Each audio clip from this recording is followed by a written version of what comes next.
So we're back outside.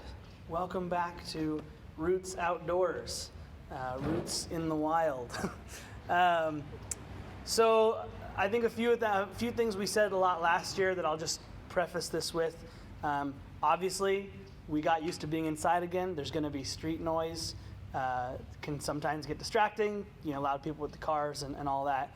I think it's awesome if we use that as an opportunity to just, whenever we get distracted, hear some street noise, to remember that this is the community that we're a part of and that these are the people we're trying to reach. And that even just being outside is an act of reaching out and doing church outside. Trying out a couple of minor changes this year. So last year we didn't have a good system with the offering, so it's over there. We're going to keep playing with it. For both the bulletins and the offerings, I've got some stones, rocks to hold it down because we often have wind problems. So just make sure if you're if you're putting something over there, make sure it's underneath some stones or rocks so that it doesn't go flying away. I think that's all on that front. I feel like I had another announcement, but I can't remember what it is. So let's get into it. Let's talk about Ruth. We talked about Judges last week. And the main thing that I focused on was the cycle of sin in the book of Judges. So let's see, we probably all remember that. So it starts with the Israelites fall away. They start worshiping other gods or doing things that God doesn't like. So God raises up a foreign army or some foreign power to attack them, conquer them, oppress them. In their distress, they cry out to God for a savior. And God raises up from their midst a judge. Among the many we talked about last week, Deborah, Ehud, Samson, Gideon, thank you. That's the other one I was thinking of. Those are the main four that we talked about last week. So he raises up a judge, and that judge then musters an army or in some miraculous way, through the power of God, delivers them from the oppression that they were under. And then, in thanks, the people return to worshiping the true God. But then after time, they begin worshiping other gods again, it falls away, and the cycle begins all over again. That was the main thing we talked about from Judges.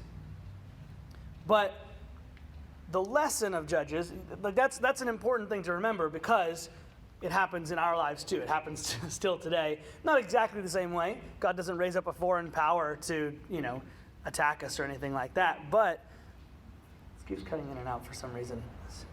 But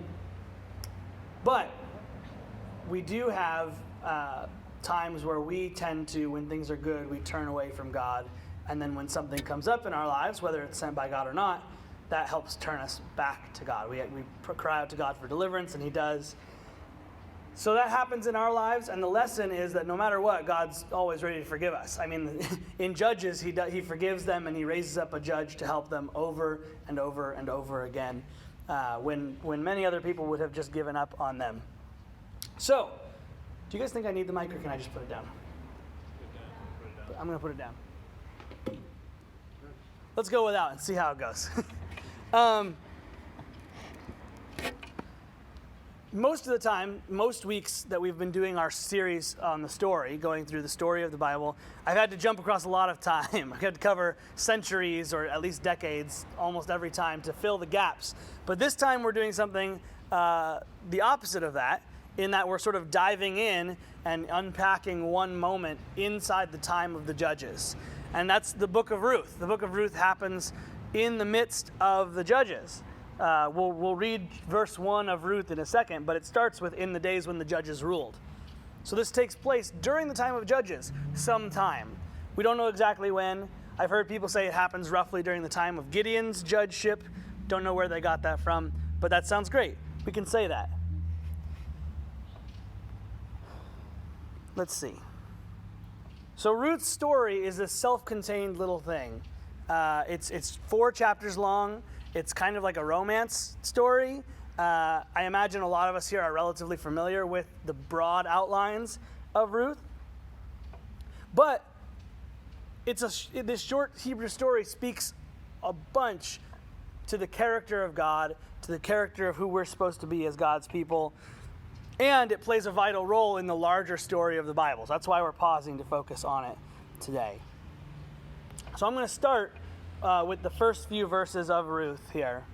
And so Ruth chapter 1, verse 1 begins, "In the days when the judges ruled, there was a famine in the land. So a man from Bethlehem in Judah, together with his wife and 2 sons, went to live for a while in the country of Moab. The man's name was Elimelech, his wife's name was Naomi, and the names of his 2 sons were Mahlon and Chilion. They were Ephrathites from Bethlehem, Judah, and they went to Moab and lived there. Now Elimelech, Naomi's husband, died, and she was left with her 2 sons. They both married Moabite women, one named Orpah and the other Ruth. After they had lived there about 10 years, both Mahlon and Chilion also died, and Naomi was left without her 2 sons and her husband." So in just a few verses, the scene is set for the story of Ruth and Naomi. The book of Ruth is really just as much Naomi's story as it is Ruth's. Naomi's a Hebrew woman who's come to Moab with her husband. And it's important to remember that this is happening, as I've already said, during the time of the judges. And in the time of the judges, the Moabites were a constant presence. They were one of those groups that kept being raised up to punish the Israelites. The wars between the Moabites and the Israelites went back and forth a lot during the time of the judges. So moving to Moab was a desperation move because of this drought. You wouldn't, as an Israelite, as a Hebrew, you would not be moving to Moab just for fun. You wouldn't have anywhere else to go. You'd feel like that was your best chance at survival. That's the only reason to go there. So they go to this foreign land and they learn how to fit in, and their 2 sons wind up marrying Moabite women. We don't know how they felt about that. It's something that the Bible, in fact, the law typically frowned upon. Right? We talked a little bit in our story about in Joshua how much the Bible was focused on and the law was focused on purity and maintaining that purity. But they wind up, these Hebrew boys, they wind up marrying Moabite women. And then Elimelech dies. Well, he actually dies before they get married. And then the 2 sons also die. And so now you've got Naomi and Orpah and Ruth. And in those days, a woman living on her own, or a few women living on their own together, would have had very few options for earning their living, supporting themselves, so things don't look good for Naomi in Moab. Ruth chapter 1 continues then. "When Naomi heard in Moab that the Lord had come to the aid of his people by providing food for them, she and her daughters-in-law prepared to return home from there. With her 2 daughters-in-law, she left the place where she had been living and set out on the road that would take them back to the land of Judah. Then Naomi said to her 2 daughters-in-law, 'Go back, each of you, to your mother's home. May the Lord show you kindness as you have shown kindness to your dead husbands and to me. May the Lord grant that each of you will find rest in the home of another husband.' Then she kissed them goodbye, and they wept aloud and said to her, 'We will go back with you to your people.' But Naomi said, 'Return home, my daughters. Why would you come with me? Am I going to have any more sons who could become your husbands? Return home, my daughters. I am too old to have another husband. Even if I thought there was still hope for me, even if I had a husband tonight and then gave birth to sons, would you wait until they grew up? Would you remain unmarried for them? No, my daughters, it is more bitter for me than for you, because the Lord's hand has turned against me.' At this, they wept aloud again. Then Orpah kissed her mother-in-law goodbye, but Ruth clung to her. 'Look,' said Naomi, 'your sister-in-law is going back to her people and her gods. Go back with her.' But Ruth replied, 'Don't urge me to leave you or to turn back from you. Where you go, I will go, and where you stay, I will stay. Your people will be my people, and your God my God. Where you die, I will die, and there I will be buried. May the Lord deal with me, be it ever so severely, if even death separates you and me.' When Naomi realized that Ruth was determined to go with her, she stopped urging her. So in this moment, Ruth and Orpah face a very difficult choice. In those days when a woman married, she left her father's family, or her parents' family, and she joined the family of her husband, essentially. To return to your parents would, in some ways, place a burden on them. They'd have to go back to providing for you. They'd have to go back to looking for a new husband for you. And in those times, having been married once already and having returned to your parents, we're going to get into all the stuff about kinsman redeemer, but essentially it means you were in a family so poor off that they couldn't keep you and provide for you. You had to go back home, which means you probably weren't a good match in the first place, right? It's all the politics of it in those days. So the idea of going back home is not super appealing. It would be a tough option for Ruth and Orpah, but in all likelihood, that was still a better option than staying with Naomi and going back to Judah. For one thing, as we already said, earning a living would have been very difficult. Women didn't have very many options. And they would have been going into a foreign land. They would have been strangers in a strange land. And beyond that, they would have been Moabites, people the Israelites generally did not like, did not get along with. And so you would be, if you went back to Judah, a poor widow foreigner, basically as low on the totem pole as you could possibly be in the society at the time. It would likely mean poverty and isolation and exclusion from society. That would be it for you. Naomi didn't have a huge family to return to. Ruth and Orpah would be leaving their people and their family.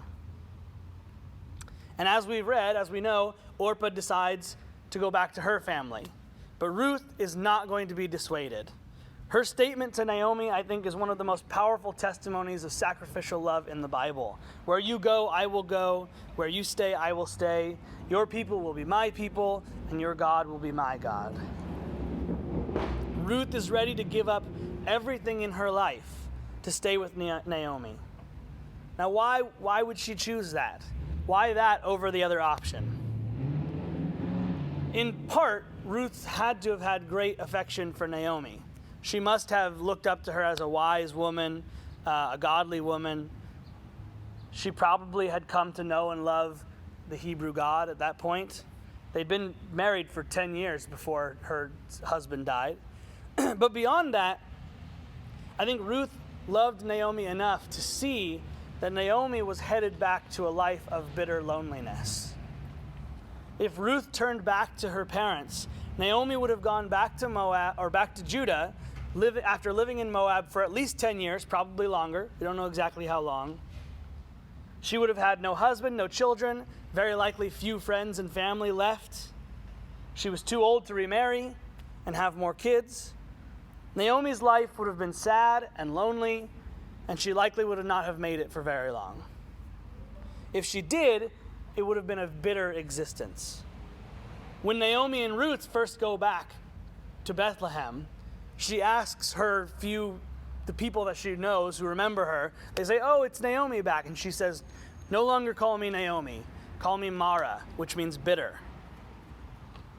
Naomi's life would have been a life of bitterness and isolation on her own. And Ruth could see that that was going to be her life, and she chose a life of sacrifice out of love for Naomi. Ruth's love for Naomi was real, and it was strong enough to compel her to sacrifice any chance that Ruth had of a normal life in exchange for lifting Naomi's spirits, for being there alongside her. Alone, Naomi was going to wither into bitterness, but together, maybe they could get through their grief together. They could heal some of these wounds and lift their bitter hearts. Ruth chose sacrificial love as her path in that moment, with very little thought, it seems, to how her own life would turn out. But that's what sacrificial love does. It puts other people ahead of self. And I'm willing to bet that every one of us here, or almost every one of us here, can think of examples from your own life of sacrificial love.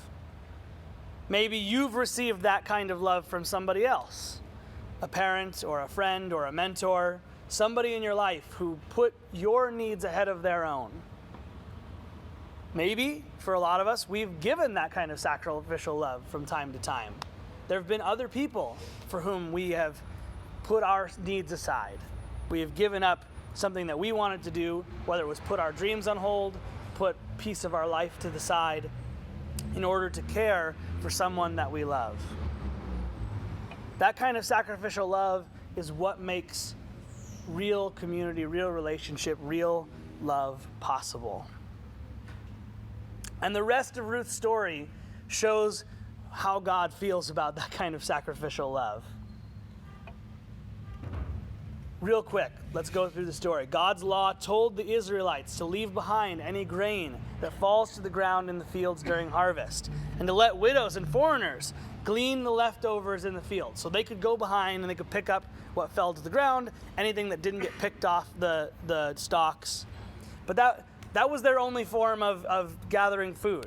So Naomi sends Ruth out to do this, to go get whatever kind of sustenance they can manage to get. Ruth happens to start working in a field that belongs to Boaz, who happens to be a relative of Naomi. He sees Ruth, he instantly takes a liking to her, and he asks who she is, and the other farmers tell Boaz about Ruth and all the things that she's done for Naomi and the sacrificial love that she has, and the plight that these two women are in and the difficult circumstances. And now Boaz realizes that he's found himself an attractive woman with an even more attractive character, and he is intrigued. He is excited about that. He invites Ruth to dine with him. He instructs all of his farmers to leave some extra grain behind, to leave some stuff on the ground to help her out, basically, give her a lot extra.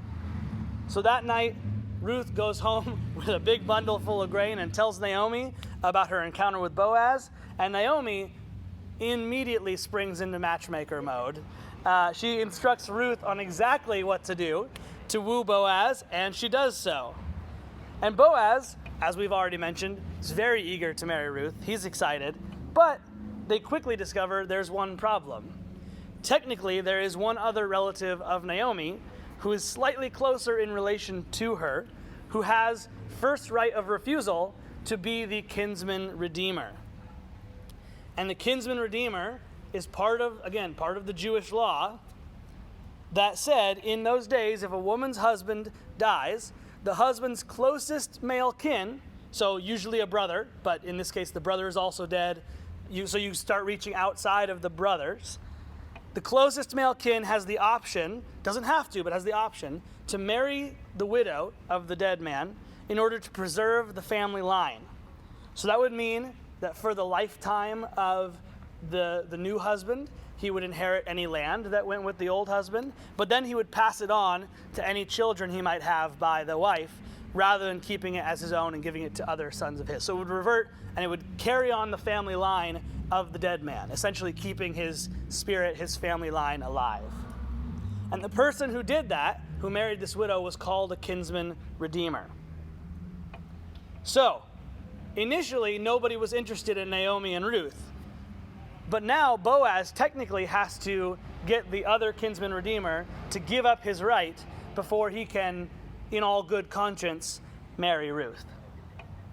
Ruth chapter 4, near the end, has this sort of complicated scene where Boaz goes out to the gate and he waits for this guy to come by, and he tells him, like, hey, you're the closest relative, do you want to buy the land that Naomi got that she's going to sell? And he's like, yeah, sure, that sounds great. And he's like, oh, also, by the way, Ruth comes with it. You'd have to marry her, and then it would go to her son, and it would be, And he's like, whoa. I'm not so sure I'm interested in that. He doesn't want to lose his own inheritance. He just wanted gain, right? And of course, Boaz leaves out all the stuff about Ruth being a wonderful woman, and he just calls her a Moabite widow. So makes her sound, not so great as best as possible. So the other guy walks away and lets Boaz, there's a whole complicated thing with passing a sandal. We don't need to get into that. But Boaz gets the permission, and he goes and he marries Ruth. And in the final part of the book, the last few verses, we learn a couple of things. First, that Ruth and Boaz quickly have a son named Obed, who becomes a joy to Naomi. Naomi's friends start saying things like, Naomi looks so joyful. She has a son. And so we get sort of the redemption of Naomi. She's gone from bitterness to joy through Ruth. And finally, we get a genealogy that traces us from Obed down to Jesse. So Obed is the father of Jesse, who becomes the father of David, the eventual king of Israel. And so we wind up finding out that this story is also part of the grand history of the great line. And as we know, David is in the line of Jesus. And so not only is Ruth and this story part of David's heritage, but also part of Jesus' heritage as well. So I did that recap to highlight just a couple of things. First, God's plan is bigger than any plan we could draw up. This is the second time in our story already, the other time being with Joshua and Rahab, that we've seen a foreign woman, the lowest person on the totem pole in ancient society, become paragons of virtue and accepted members of Israelite society. Rahab, the prostitute from Jericho, became the father of Boaz, and now Boaz married Ruth. And again, we're not 100% sure it's the same Boaz, but it very well could be. And from this line of outsider women was born Israel's greatest king, and eventually Jesus as well, as we've said. No one would have drawn up the story that way. That's not how anyone would have drawn it up. Ruth would not have drawn up her own story that way. When she married Naomi's son, she had no idea that she would sacrifice everything for Naomi, and that she would see that sacrifice rewarded with an even greater life than what she could have imagined before. So that's the first thing. God's got a bigger plan than we do. Second, I want to highlight very quickly the important role that the law plays in this story. A few weeks back, I talked about how God's law can be seen as a positive force that points us towards the kind of life God wants us to live, rather than seeing it as this impossible standard that God demands that we follow. In the story of Ruth, we see that God's law literally saves Ruth and Naomi's lives. Without the laws about gleaning and widows and foreigners, people like Ruth and Naomi would have had no way to survive. And the laws about kinsman redeemers help provide for the poorest people who could not have taken care of themselves without family to help them. So that's just a quick point that once again demonstrating the law makes appearances throughout here, and we tend to have this negative view of it. But here in Ruth, we see how helpful the law was when people were really following it, and especially these parts of the law that talked about helping the outsider. Finally, the last point, the kinsman redeemer is a foreshadowing of Jesus and what he did for us. Jesus became like us, became part of the human family in order to redeem all of us and restore us to our proper place as part of God's family. The kinsman redeemer was not required to help family in need. They had the chance to turn it down. And Jesus did not have to come save us. Yet Jesus chose to make that sacrifice, to become human, to die, to raise, in order to be our Redeemer. And in this way, the whole book of Ruth is a foreshadowing of Jesus in the kinsman redeemer, and most importantly, in the sacrificial love that Ruth showed towards Naomi. Because through that sacrificial love, we see that Ruth redeemed Naomi. She loved Naomi so much and gave up everything for her. And eventually, through the power of God, that brought Naomi back from bitterness to joy. Jesus did the same for us and for everybody. Through his sacrificial love towards us, he sacrificed everything for us and brought us from sorrow and bitterness back to joy, back to life. So the book of Ruth is just one small story in the big picture. It almost seems like a bit of a side story. It's a short romance, but it demonstrates the character of our God as the ultimate kinsman redeemer, the ultimate example of sacrificial love for us. And with that, let's go ahead and spend some time praying together.